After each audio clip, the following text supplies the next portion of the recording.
And I feel like Hmm. Americans kind of just need to suck it up and listen. Because once you listen, you can understand. I Right. mean, one quick Apologies to fact. American audience. Yeah, I feel like the issue though is the vocabulary of the Americans is very poor. I'm sorry, guys.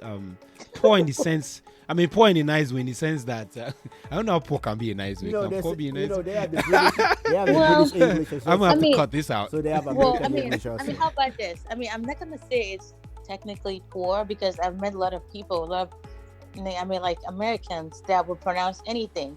It's all about you trying, put in the effort to make it right.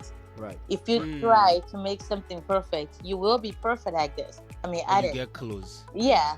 I Yeah. mean, we were just told no matter what, we have to do it. There is no ifs and buts about it. It has to be done. Hello, hello, hello. Welcome to another episode of Lost Lagosians, a podcast covering topics about Lagosians, Nigerians, and Africans in diaspora, as well as trending topics and challenges for Africans living outside Africa. I'm your host, Brother Mike. I've got with me my regular partner in crime, Shope. Hi, Shope. How are you doing today? Hey, brother Mike, I'm doing good, and today's gonna be a lovely one because I have a special guest here with us from the bottom of my heart, my family. Woohoo! So yeah, we're excited to have her here, and let's get the bus Yeah, rolling. did we say she's also the first female guest that we're ever having on this show? Yes, she is, and it's good.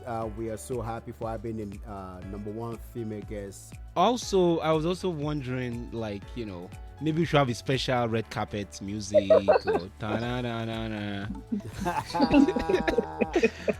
Come on, Shope, you got to have something lined up for that in your control let me station give there. him with the daddy shoki. Oh, what's Welcome, welcome, Daddy- Sister Tara. Welcome, Sister Tara. Welcome. Let's go. Yeah, no, thank you, Mr. Thank you for being here. Can you please do a quick introduction for our guest? Yeah. Well, thank you guys for having me. So my name is Tara. I'm actually related to Chape over there. And besides, Woohoo! I mean, I've known him for like since I was born, so I can't. Woohoo! And That's right. and but Mike, I've known you two for like what, 20 years? 20 years, man. 20 years. Easily. Yeah, 20 that's a years, long yeah. time. Right. Yeah. That's a very long time. So you're out there. What part of the country are you located? So I am in Illinois right now. Okay. I'm like East Central Illinois is where I'm at. Okay. So Okay. it's cold here. It's like about 26 degrees. There's snow outside, and it's just cold. It's nothing compared to Nigeria weather. We all know that. So 26, Mhm. I mean 26 degrees. That's about, I mean, how cold is that? Well, I mean, it It's is. still okay. I It's think not bad as I think below negative. freezing is 32, so we are kind of below freezing. Right. Yeah, Yeah, I but just did the math. It's like minus 3.3 degrees. Right. yeah, I mean, Ooh. So if you I put mean, water outside, it will freeze. Of yeah, course. you definitely freeze outside, but I'm in here with the heater on, so I am toasty. I'm good. Oh, there you go. Yeah, I like that. I like that. I like that. So just a quick kind of intro, like what your experience has been with coming to the States. You left Nigeria because at this show we try to give folks hope, Uh-huh. especially like diasporans from Africa. So we're wondering, like, what's your experience been like coming to the US, and how did that all work out? Well, I'm gonna say it's been I mean it's been a journey. When we came, we were teenagers, so we literally had to depend on people. But to a certain point, you have to stand up, and then you have to take care of yourself. That the saying goes, "Heaven helps those who help themselves."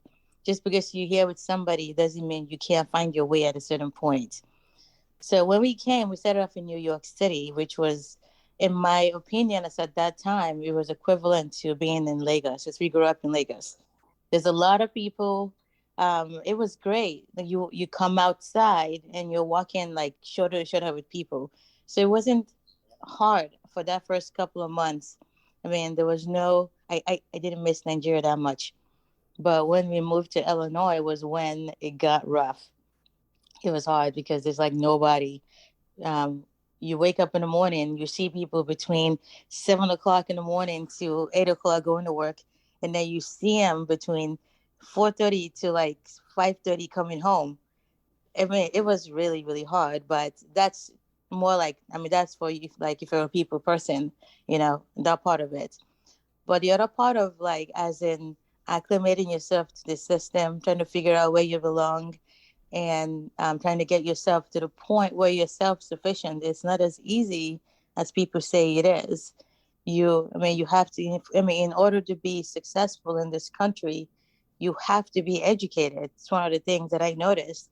I don't know if you guys picked that up. To a certain degree, at least have a high school diploma in order to be able to have a decent job and be able to survive in America, or else you starve. So I don't know what you guys' experience were, but that's kind of like what I noticed and picked up. So, Yeah. So just talking about your, you mentioned a couple of things that I want to touch on. One of them being Lagos, how New York is yes. similar to Lagos. I completely agree with you in that regard because in Lagos you have a lot of people, and also in New York you have a lot of people. And Mm-hmm. if you move down to Illinois, which there's more space between you and your neighbor, so I guess your cultural shock sounds like it came when you moved to Illinois, not necessarily in New York. Is that right? Yes, exactly. Yeah. I think if I Okay. had stayed in New York City, I would never have gotten the shock just because we're so used to people around us. We don't necessarily have to talk to you. It's just the fact Mhm. that there are people around that you don't feel alone. I guess that's the big Mhm. word, alone. Mhm. Like there's nobody to talk to. You don't see people, and it just kind of makes you a little bit depressed. As in, holy cow, what am I doing Mhm. here? You know, Mhm. you go from a city with a lot of people to a city that grows corn, and that's why you see cornfields literally. And so You you, gotta give Illinois more Yeah, credit than Illinois that do though. have a good I credit, but if do. you live up to like in the Chicago area, then you in the city, like in the Chicago. Yeah, But when you Chicago comes is a rat to race of its own. yeah, when you That's like a come down whole to different the state in my point of view. right Yeah, Mhm. but yeah, I'm not in saying the I'm suburb complaining. I'm area, just yeah, saying it was just a little different with the shifts. Like the transition. It's kind of a little harder to transition with that. Mhm. Then with time, you'd mentioned something about between 7 and 8 in the morning you see people. Then 4 again you see people. Is that Yeah, because like everybody goes to work? But in New York never sleeps. yeah. New York is a city that never sleeps. The city it has the amount of people in the daytime and it does at nighttime. So Mhm. everybody is working. Everybody is busy. There's night shifters and stuff. Like I guess one of the big thing to the part of where I lived in Illinois was very quiet. Like you don't really see people that much. I wasn't in the city proper, so I was in the suburbs. So people just get up and do the things they need to, and then they come home.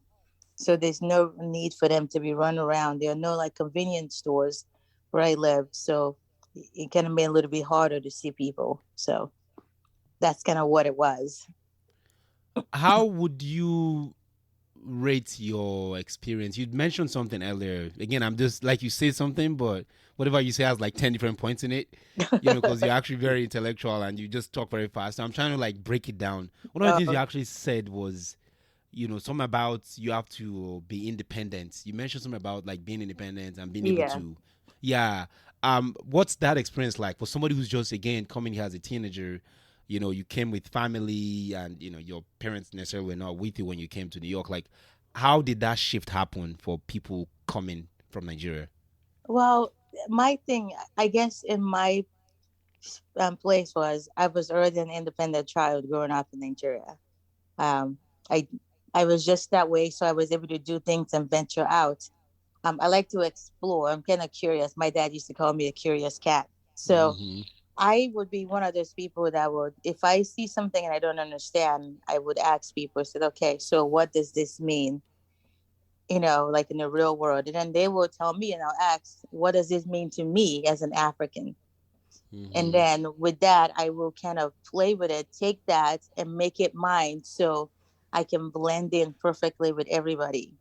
One of the big things here in America is, yes, you can isolate yourself if you want, but if you really want to be able to learn like the language and learn how people survive over here, you have to blend into a certain point, to the point where you're able to pick up all the good stuff and leave the bad stuff behind.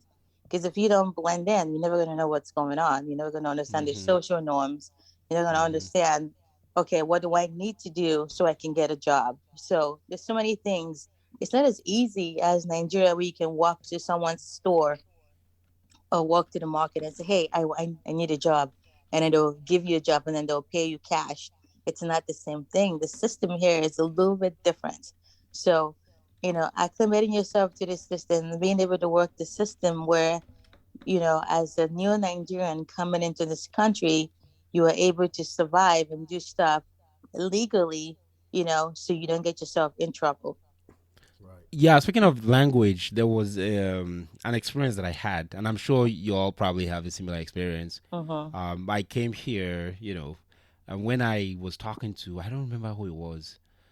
Might have it's I mean someone I think from school or from college, and I was like, I've been calling you. I was supposed to call them to do something the next day. It's like, Mm-hmm. I've been calling you, but your line is engaged. Yeah. And she's like, engaged? What do you mean engaged? I was like, oh, the line is engaged. In Nigeria, we just say engaged, engaged. You were talking about language and Mm-hmm. those little nuances. So later on, I was now like, oh my God, I think I'm supposed to say the line is busy. Mm-hmm. So I was Yeah. just like, oh, the line is busy. Oh, you mean busy? So something like that, where in Nigeria, engaged, line is engaged, the proper thing. But Yeah. here, you can't say engaged, you have to say And busy, and So those little things, yeah. also sometimes you gotta Exactly. also learn how to you learn how to use a voice tone on the phone. It's a phone tone. I think you gotta call it, because when I first got Mm-hmm. here, I got some situation people think I've been aggressive just talking, but I was just saying. So you gotta learn how to Well, adjust your tone, because we Nigerians, we have that strong vocal cord that when we speak loud like a king, and we roar when we talk. yeah. I So mean, I would say it's like a firm tone right, because we are confident in ourselves, and we exactly. know what we want, and we just go straight for it. And not everybody understands that. So, if it, so when you're firm, they see it as being aggressive. Right. But we have to learn how to adjust to that too, and how to I blend Yeah, mean, in. and don't be oh talking too fast. Don't be talking too fast. Like when I got here, I always talked. Wow, how come you speak so fast? Why you talk so fast? And I'm not speaking fast. I'm just talking. They're like, oh no, you talk too fast. So that's one yeah. of that thing where somebody has to adjust to the language. Yeah, I mean, and I know to a certain point I do. So if I'm going too fast, you guys are just gonna slow me down. My brain still moves faster than anything else. So, yeah. And one other thing that I noticed is, so we speak Queen's English. Yeah, and Mm-hmm. growing up in Nigeria, grammar was very important. We focus a Mm-hmm. lot on knowing how to speak proper English, knowing how to use grammar properly, know how to use big words as well. Right. But Mm-hmm. I noticed in America, it was never that way. It was very simplified.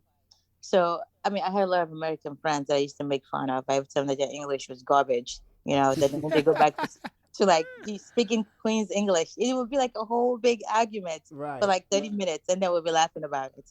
So, yeah, I was told that their English wasn't proper. I They used to that tell they them need to same go thing. back I to used to have the school, and same they needed to argument like with them. change, the way the English system works there, and they would laugh. They thought it was a joke, but I really wasn't joking. So, Yeah, because I remember in Nigeria, there's like English. There's oral English. That's like a subject on its own. Then yes, there's English comprehension. Right. That yes. one is where you like read and then you answer. Then there's also another one. There's oral English, English comprehension. Then there's also like the essay, English essay or something like that, Mm-hmm. whereby you have to write a letter. You Mm-hmm. know, so you need to know how to write a letter. They say like write a letter to your uncle in the village. So Mm-hmm. those are like three different English. Then there's also obviously the one whereby you have to learn vocabulary.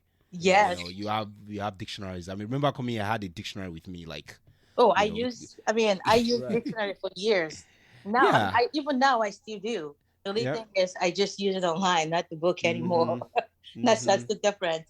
Yeah, I mean, Mhm. 'cause we were taught in Nigeria that everything you do English wise has to be perfect, you know, and Mm-hmm.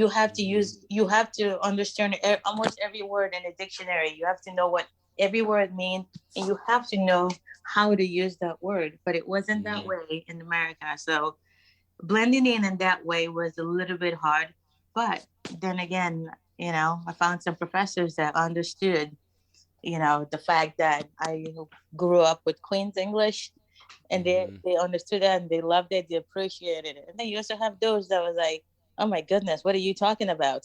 That's Mhm. just wrong English. So again, Yeah. it was. Bu- But on top of that, though, on top of all of that, if you notice, like I did anyway, a Mhm. lot of schools still didn't consider Nigeria as an English speaking Country. for some odd reasons, but they Yeah. prefer Ghana. I'm like, how's Ghana? Because You know? because when you look at Nigeria, we are multicultural, multi-languages, multi-bilingual, everything in Yeah. Nigeria. So there's no way or no other way to unify us without that English. So that's the common Yeah. ground. And to me, I like speaking English is great, but I love our own pidgin English because that's our English.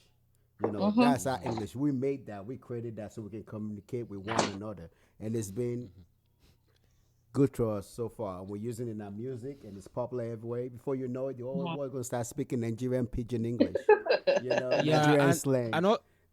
also about the English language, like with Nigeria, you have a Hausa man that can speak English, you Mm-hmm. have an Ijebode man that can speak English, Yes. and you have a Calabar man that can speak English. Right. So if you take that outside Ijebode Calabar, like you can't understand the three of them unless Yeah. you listen. Mm-hmm. So I think it kind of makes sense. They are like, well, your English is not uniform. You know, there's multiple. I mean, it's because of the dialect and that we Right, grew the up with. dialect. Yeah, because The the dialect, and dialect. the dialect, Yeah. every dialect in Nigeria, when they speak their English, they put their dialect into it. They throw the common dialect inside of your English. That's because what the slangs are. So Yeah. But also English is not our first language. So that's Mm-hmm. something there too. So like Mm-hmm. because I mean you can even tell like when somebody from Wales is talking to you, someone from England, someone from Ireland is talking to Scotland, their yeah, English are not the same. yes, I mean, if you pay attention, there is a slight difference between all of them. So that's kind of how it is with Nigeria. And I feel like Americans kind of just need to suck it up and listen. Because once you listen, you can understand. I right. mean, one quick Apologies to fact. American audience. Well, I'm sorry, but that's kind of like what it is. I mean, we're not that hard to listen to. I mean, to like understand if you actually listen. The Listen, point yes, is listening. they choose not to I listen. cannot I can understand anybody from any part of the world that's speaking English to me because I listen to them. And the funny thing about that too, again, since you brought that, some Americans choose not to learn how to pronounce our names, but they can Yeah. pronounce some scary names, and you be like, "What?" You're like, Oh, so you're talking about like the Russian yeah, name like and all all? these Yeah, Russian names and all this kind of names, but they find it hard to just pronounce a Because Nigerian yeah. African name. names. Yeah, Just because they like some in are simple. school, like using your nouns and pronunciation and stuff is not emphasized. For us, we have to be perfect. I Right. mean, I remember my teacher having a cane right next to us. You didn't say that right, and you get whipped until it's correct and perfect. So here, I don't really see that. Stojastojakovic, they can pronounce that name. That name doesn't look easy to pronounce. Then Adeyemi, Aderumi, Benga. Motola. We got some easy names, and they look at it like, okay, you can't say that word true. Even though I say it because you chose not to, you don't want to Mikoviski. learn, but you can learn There's every all other kind of thing. names, yeah. I mean, like, so, like, recently we had somebody that was working at my job that came from Phoenix, was working, his name is Tayo. Everybody call him Tayo. Otayo. Yeah. Wow. And he was like, no, it's not Tayo, it's Tayo. But yeah, It I was know, but I funny got to watching him make sure do to that. learn it. I will teach you how to pronounce my name. I will teach you. You're not going to say my name wrong. I will definitely teach you how to pronounce my name and how to say it clearly. Yeah, I feel like the issue though is the vocabulary of the Americans is very poor. I'm sorry, guys.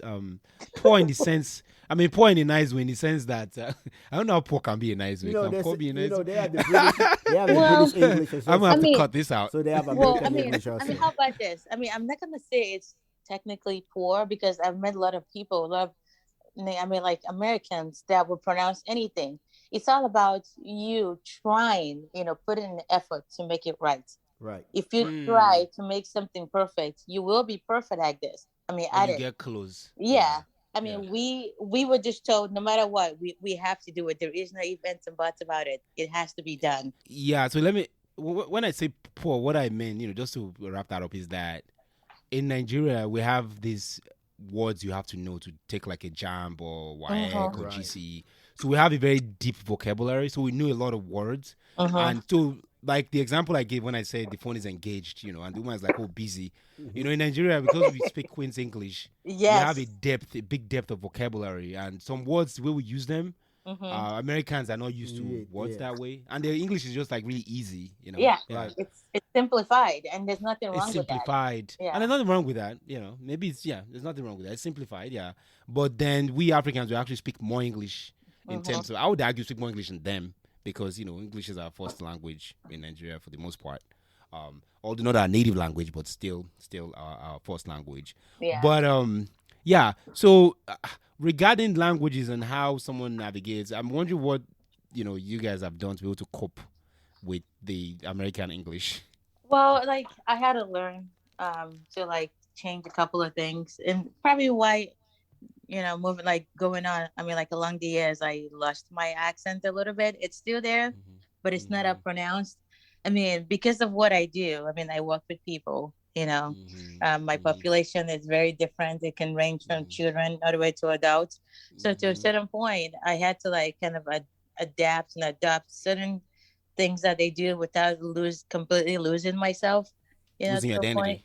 Yeah, exactly. So I mean, when I'm talking to certain people, I can simplify it, English as easy as I can. Even at my job, part of what I do, we use big Mm-hmm. words. But when Mm-hmm. I'm talking to people, I have to make sure that it's something that even somebody that didn't go to school can understand. So I guess Mm-hmm. my schooling and based on the job that I do, it kind of helped me be able to like a lot like better understand the culture and the language here, and also know how to simplify. So I can switch.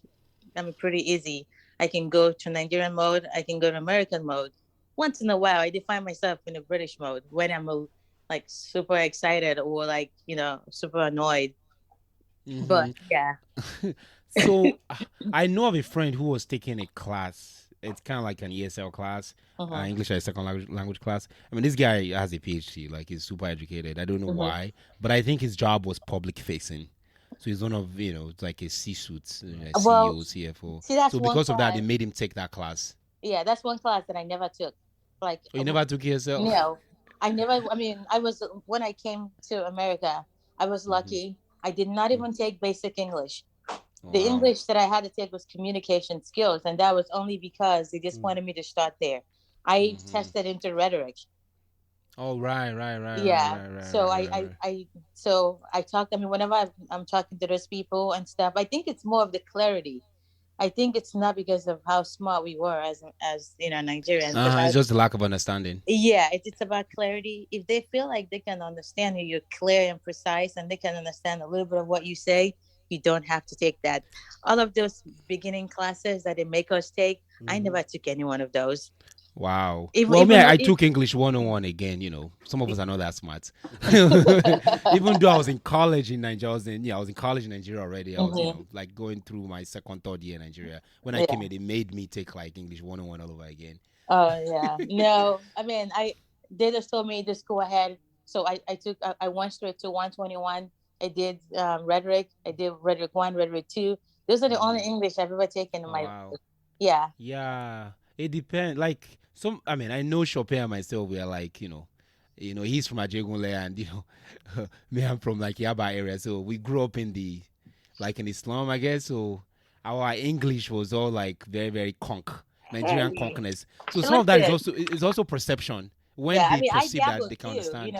I mean, I Yeah. dabbled between everywhere, like, like, I mean, Ajegulia. I mean, I grew up Mm-hmm. in Olodia, Papa. Mm-hmm. It's not Oh, like Lodia Papa. British. Okay. Not Oh, too far Yeah, from Lodia my Papa. Okay, jiggler. okay, okay, okay, okay, okay, yeah, okay. but at the Wow. time while I was there was a distinction. So we were a Mm. little more higher class than it is Mm-hmm. Ajegulia, but now it's blended now, Yeah. from what I Mm-hmm. heard. So, Mm-hmm. but yeah, Mm-hmm. so I mean, I had to learn. I mean, I had to earn my stripes too. I mean, we weren't Mm-hmm. rich growing up, so but Mm-hmm. I'm just Mm-hmm. lucky the schools that I went to. I mean, I went to school in Tolu, Tolu Village. If anybody remembers that, Mm-hmm. you Tolu know, Village. yeah, Hmm. Hmm. I went to Osho, the high school. That was Oh back. wow, you went to Ushudi High School? Oh my Yes, God! Wow. Okay. Okay. Okay. I yeah. know Ushudi High School. I went to Okay. Kadula Primary School. I went to Osho, the high Okay. school. Uh So huh. yes, Okay. yeah. I mean, Wow. those were, I mean, my alma mater and stuff. I know. Look at you. You made it alive though, because those schools I hear they be Oh, fighting all the times, oh my God! It was breaking bottles and whatnot. yes, in my time when I was going to school. In my time, Tolu school was horrible. Like you were Right. lucky. I don't know how I survived. I guess I was so tiny. and nobody paid attention. Nobody paid attention to you, right? Yeah, it was awful. I mean, God, Yeah, but someday. your English is good, I mean, no matter how awful the school is in Nigeria, a lot of times, at least we have that English down, you know? Right. Yes, yeah. I mean that part of it. My professor in like junior, I mean, what was it called? Secondary school. He was like I mean, he went to like top notch school, and he made us. Mm, mm. He And was this was very back then when sad. when the British were, kind of in charge of Nigerian education system again for your professors, the older generations. I'm talking about 60s, 70s. Those guys Mm-hmm. actually spoke really, really good English. If you look at YouTube and you hear some of these speeches by Awolowo, Nnamdi Mm-hmm. Azikiwe, Tafawa Bello, all those guys, I mean, English is on point. Yeah, I it feel is. like Yeah. the Nigerian English is kind of a little bit getting watered down, Well, yeah, I mean, people don't pay attention to it like they used to, you know. See, Mm-hmm. so this is funny. Yesterday, I went to Best Buy to get a laptop, and I Mm-hmm. just stood there talking to the person helping me, and then some guy, I don't know if that's his wife or sister, they walked up to me. They're like, "Oh, hi." I mean, and the lady was like, "Oh, you have a nice voice," and then he was like, "You have a little bit of an accent. Where are you from?" Nobody could get where I'm from. They're like, Right. "No, no." They're like, "No, you're not African. You're not Nigerian." I was like, "I am." Just because I don't have the thick accent doesn't mean I Uh-huh. am not a Nigerian.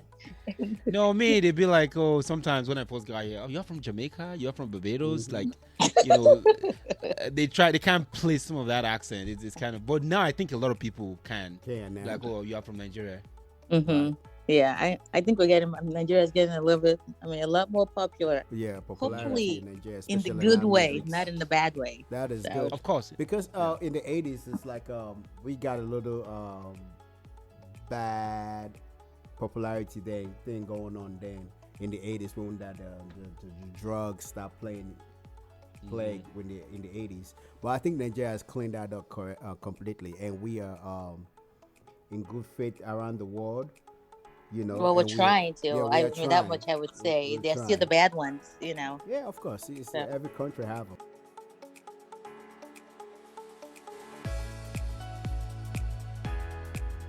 That's all we have the time for today, unfortunately, guys. Please stay tuned for part 2 of Nigerians Only Speak Queen's English. Thank you for being here. Thank you for all the love and support. Please go ahead and subscribe to our YouTube channel. Also, go ahead and subscribe to our podcast wherever you get your podcast from. Please do not forget to like, comment, and also leave us a note on our social media platforms. We'll continue the conversation next week. Thank you for being here. Thanks for all the support. Hope you guys have a good one. Thanks. Bye.